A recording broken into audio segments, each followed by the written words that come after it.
Always remember that interaction is key. Users ask and answer questions, they comment, they share knowledge.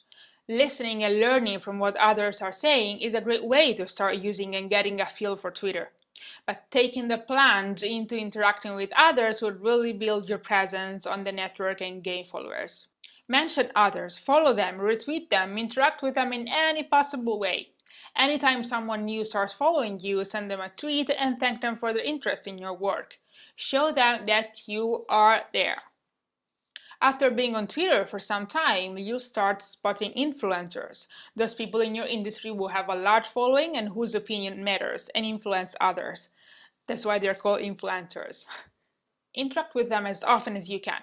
It may take a while for them to actually notice you, but if they do, a retweet, follow, or mention from their part could skyrocket your popularity and give you a chance to find more potential customers.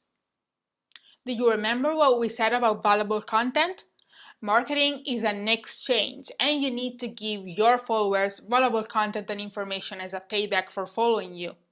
Be consistent, post regularly, and try to test out various times of the day to see what works for you.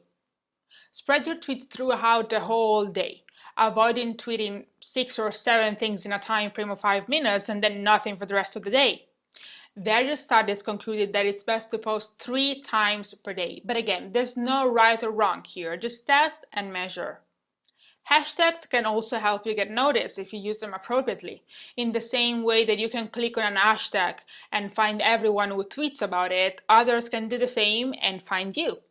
Topsy, which I mentioned in a previous lecture as well, is also a great tool to understand which hashtags are most popular and can give you great visibility. Once you create a substantial following, you can launch your own hashtag as well and use Topsy to track how people are using it. When speaking about monitoring your Twitter activity, the web is full of tools that allow you to do that. The problem is that most of them are paid, many of them are very expensive. There is only one that I think gives you everything you need to start, and it does it for free. I'm talking about a website called TweetReach that, quoting their website description, tells you how far your tweets travel. It also has a premium version, but the free one is good enough, I'd say. Twitter has also recently introduced their own analytics panel. It's still in development, but you can get some cool information there as well. You need to visit ads.twitter.com and click on Analytics, and you will access your own analytics panel. While Facebook is focused primarily on demographic data, Twitter is more about interests. Moreover, since many users tweet from mobile phones, you have pretty detailed information as to what type of device you use.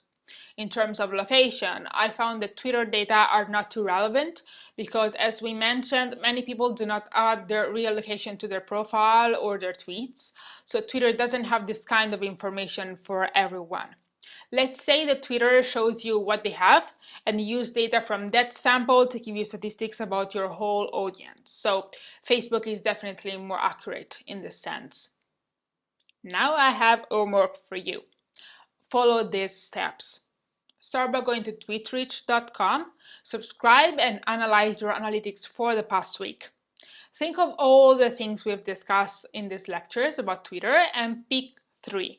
Then write them down on a post-it. Stick it somewhere you see very well and perform those 3 activities every single day for 1 week. When the week is over, go back to TweetDeck and check whether there has been any significant change in your performance.